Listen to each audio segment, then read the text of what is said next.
दिवाली पर घर जाने वालों की बढ़ रही भीड़। रेलवे आज से चलाएगा 250 स्पेशल ट्रेनें, जारी की लिस्ट। भारत में दिवाली के त्योहार की शुरुआत होते ही पश्चिमी रेलवे ने दिवाली और छठ पूजा के त्योहारी सीजन के लिए 200 विशेष ट्रेनें चलाने की घोषणा की है। भारतीय रेलवे ने कहा कि मंगलवार 29 अक्टूबर को 120 से ज्यादा ट्रेनें चलेंगी। इनमें से लगभग 40 ट्रेनों का प्रबंधन मुंबई डिवीजन द्वारा किया जाएगा, जिसमें 22 ट्रेनें विशेष रूप से उत्तर प्रदेश, बिहार, पश्चिम बंगाल और ओडिशा के लोकप्रिय गंतव्यों तक जाएंगी। पश्चिमी रेलवे के मुख्य जनसंपर्क अधिकारी विनीत अभिषेक की ओर से हाल ही में जारी प्रेस विज्ञप्ति में विस्तृत जानकारी देते हुए कहा गया कि यह इस व्यस्त समय में यात्रियों की बढ़ती मांग को पूरा करने की हमारी प्रतिबद्धता का हिस्सा है।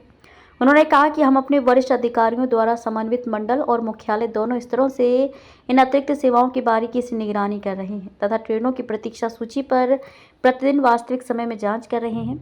बांद्रा भगदड़ के बाद रेलवे सतर्क। मुंबई के बांद्रा स्टेशन पर हुई दुखद भगदड़ की घटना के बाद भारतीय रेलवे ने बांद्रा टर्मिनस, सूरत, उधना, वडोदरा और अहमदाबाद जैसे महत्वपूर्ण उच्च यातायात स्टेशनों पर अधिकतम कर्मचारियों की तैनाती के साथ साथ सुरक्षा प्रोटोकॉल की घोषणा की है।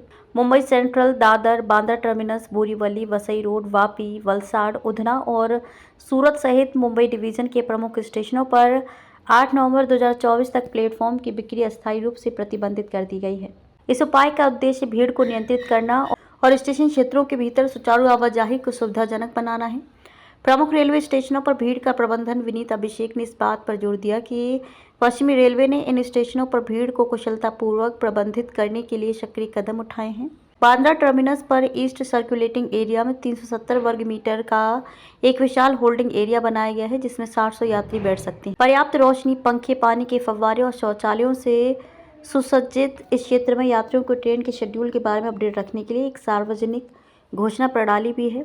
प्रतीक्षारत यात्रियों के लिए निर्दिष्ट स्थान उपलब्ध कराकर हम बोर्डिंग दक्षता और आराम को बढ़ाते हैं। उधना और सूरत स्टेशनों पर भी इसी तरह के होल्डिंग क्षेत्र उपलब्ध हैं। साथ ही सूरत स्टेशन पर प्लेटफॉर्म नंबर 4 के पास एक अतिरिक्त प्रतीक्षा क्षेत्र भी है। अभिषेक ने कहा, इसके अलावा हमने यात्रियों की सहायता के लिए सूरत और उधना के बीच 2 शिफ्टों में 50 लाइसेंसधारी हेल्पर तैनात किए हैं। स्टेशनों के चारों ओर स्पष्ट सूचना बैनर और विशेष ट्रेन के विवरण प्रदर्शित करने वाले स्टैंड लगाए गए हैं। हमारे समर्पित चेकिंग कर्मचारी उधना में सभी प्रवेश और निकास बिंदुओं पर 24 घंटे उपलब्ध रहते हैं।